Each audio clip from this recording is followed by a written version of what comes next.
आणखी एक राजकीय बातमी आहे आपल्या समोर। इंडिया आघाडीचे नेते निवडणूक आयोगाची भेट घेणार आहेत।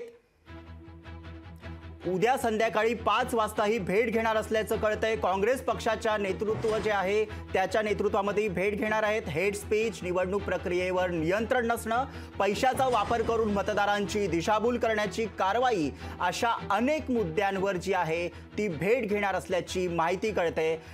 इंडिया आघाडीचे नेते हे काँग्रेसच्या नेतृत्वामध्ये हे शिष्टमंडळ जे आहे ते राष्ट्रपतींना भेटणार आहे। मतदानाच्या टक्क्याचा मुद्दा असू देत किंवा निवडणुकीतले जे अनेक असे मुद्दे आहेत ते मुद्दे जे आहेत ते राष्ट्रपतींसमोर मांडले जाणार आहेत आणि काँग्रेसचं जे नेतृत्व आहे ते नेतृत्व या शिष्टमंडळाचं नेतृत्व करणार आहे। काँग्रेस पक्षाच्या नेतृत्वात ही भेट घेतली जाणार आहे।